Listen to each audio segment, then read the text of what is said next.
அஸ்ஸலாமு அலைக்கும் வரஹ்மத்துல்லாஹி வபரகாத்துஹு. அல்ஹம்துலில்லாஹ், ரமலானினுடைய 7வது நோன்பை அடைந்து விட்டோம்.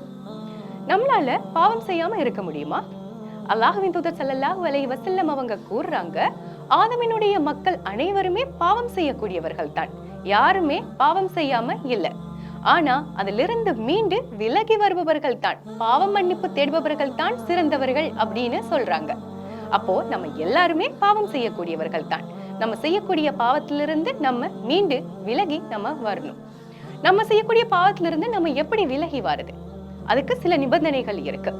முதல்ல நம்ம செய்யக்கூடியது பாவம் அப்படிங்கிறத நம்மளே உணரணும்.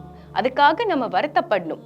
நம்ம செய்யக்கூடிய பாவத்திலிருந்து நம்ம விலகி வரணும் அப்படின்னு நம்மளே முதல்ல நினைக்கணும். ரெண்டாவது, யா அல்லாஹ், நான் பெரிய பாவம் பண்ணிட்டேன், நீ வேணாம்ங்கிறத நான் செஞ்சிட்டேன், உன்னை நான் கோபப்படுத்திட்டேன், என்னை மன்னிக்க கூடியவன் நீ ஒருவன் தான், என்னை நீ மன்னித்து அருள் புரிவாயாக யா அல்லாஹ் அப்படின்னு நம்ம பிரார்த்தனை செய்ய வேணும். மூணாவது, நம்ம செய்தது பாவம்னு நாம உணர்ந்துட்டோம், அதுக்காக நம்ம அல்லாஹ்விடம் பாவ மன்னிப்பும் தேடிட்டோம், அதற்கு பிறகு மீண்டும் அந்த பாவத்தை செய்ய மாட்டோம் அப்படின்னு உறுதியாக இருக்கணும். நான்காவது, நம்ம பாவத்திலிருந்து விலகணும் அப்படின்னா நன்மைகளை அதிகமாக செய்யணும். நன்மைகளை நம்ம அதிகமாக செய்யும் போது நமக்கு பாவம் செய்யறதுல ஆர்வம் ஏற்படாது. ஐந்தாவது, நம்ம பாவம் செய்யக்கூடிய அந்த சூழ்நிலையை நம்ம மாற்றிக்கொள்ளணும்.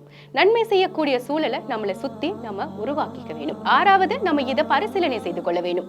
நான் பாவம் செய்து விட்டேன், நான் செய்த பாவத்தை நான் உணர்ந்து விட்டேன், அதற்காக நான் அல்லாஹ்விடம் பிரார்த்தனை செய்து விட்டேன், பாவ மன்னிப்பு தேடி விட்டேன், மீண்டும் இந்த பாவத்தை செய்ய மாட்டேன்னு நான் உறுதியாக இருக்கேன். நான் பாவம் செய்யக்கூடிய சூழலில் இருந்து நான் வேறுபட்டு விலகி நன்மைகள் செய்யக்கூடிய சூழலை நான் உருவாக்கி கொண்டேன். நான் நன்மைகளை செய்வேன், பாவங்களில் இருந்து விலகுவதற்காக நான் நன்மைகள் செய்வதை அதிகரித்துக் கொள்வேன் அப்படிங்கிறத நம்ம திரும்ப திரும்ப நமக்குள்ளேயே நம்ம நினைவுபடுத்திட்டோம் அப்படின்னா நம்ம திரும்ப அந்த பாவத்திற்கு போக மாட்டோம், பாவத்திலிருந்து நம்மளால விலக முடியும்.